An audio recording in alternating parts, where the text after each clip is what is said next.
നമ്മുടെ ഓർമ്മകളിലെ ഏറ്റവും വലിയ ദുരന്തമായിരുന്നു വയനാട്ടിലുണ്ടായത്. നമ്മുടെ നൂറുകണക്കായ സഹോദരങ്ങളാണ് അന്ന് ജീവൻ നഷ്ടപ്പെട്ടത്. പലരുടെയും മൃതശരീരങ്ങൾ പോലും ഇനിയും കണ്ടെടുക്കാനായിട്ടില്ല. ലോകം മുഴുവൻ കണ്ണുനീർ വാർത്ത മനസാക്ഷിയുള്ളവരാകെ തളർന്നുപോയ ആ ദുരന്തഭൂമിയിലേക്ക് അന്ന് ഇന്ത്യൻ പ്രധാനമന്ത്രി വന്നു. ദുരന്തത്തിൻ്റെ ആഴം നേരിട്ട് കണ്ടു മനസ്സിലാക്കി.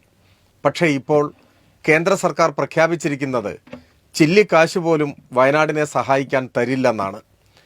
തകർന്നുപോയ വയനാടിനെ കൈപിടിച്ചുയർത്താൻ, ജീവൻ നഷ്ടമായ ഉറ്റവരെയും ഉടയവരെയുമെല്ലാം നഷ്ടപ്പെട്ട അവശേഷിക്കുന്ന മനുഷ്യരുടെ ജീവിതത്തെ കരുപ്പിടിപ്പിക്കാൻ കേന്ദ്ര ഗവൺമെൻറ്റിൻ്റെ ഒരു രൂപ പോലും സഹായമില്ല എന്നത് നമുക്ക് ചിന്തിക്കാനാവുന്നതല്ല.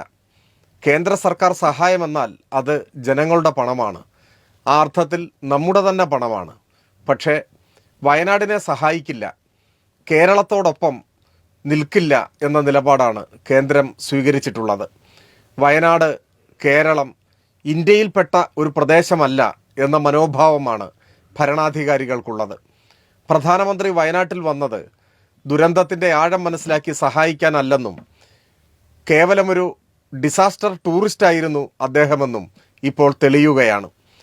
കേരളത്തെയും വയനാടിനെയും ഇന്ത്യയിലെ ഒരു പ്രദേശമായി അംഗീകരിക്കണം എന്നാവശ്യപ്പെട്ടുകൊണ്ട് മലയാളികളും ഇന്ത്യക്കാരാണ് എന്ന് സ്ഥാപിച്ചു കിട്ടാൻ കേന്ദ്രത്തിൻ്റെ മനുഷ്യത്വരഹിതമായ ഈ സമീപനത്തിൽ പ്രതിഷേധിച്ചുകൊണ്ട് വരുന്ന 5-ാം തീയതി തിരുവനന്തപുരത്ത് രാജ്ഭവൻ്റെ മുന്നിലും എല്ലാ ജില്ലാ കേന്ദ്രങ്ങളിലെയും കേന്ദ്ര സർക്കാർ ഓഫീസുകളുടെ മുൻപിലും വൻപിച്ച ജനകീയ പ്രതിഷേധം ഉയരുകയാണ്.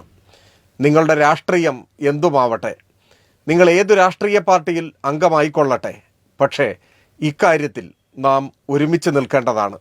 നമ്മൾ മലയാളികൾ കേരളത്തെ അപമാനിക്കുമ്പോൾ, കേരളത്തെ ചവിട്ടിയരയ്ക്കുമ്പോൾ, മഹാദുരന്തം പോലും ആസ്വദിക്കുന്ന മനസ്സോടെ കേന്ദ്ര ഭരണാധികാരികൾ കേരളത്തിനെതിരായി യുദ്ധം പ്രഖ്യാപിക്കുമ്പോൾ ഓരോ മലയാളിയും ഉണർന്നെഴുന്നേൽക്കേണ്ടതാണ്. മലയാളികൾ ഒന്നടങ്കം കേന്ദ്ര ഗവൺമെൻറ്റിൻ്റെ മനുഷ്യത്വരഹിതമായ ഈ സമീപനത്തിനെതിരായി വയനാട്ടിലെ നമ്മുടെ ഉറ്റവർക്കു വേണ്ടി, നമ്മുടെ നാടിനു വേണ്ടി സമരരംഗത്തിറങ്ങണമെന്ന് വിനയപൂർവ്വം അഭ്യർത്ഥിക്കുന്നു.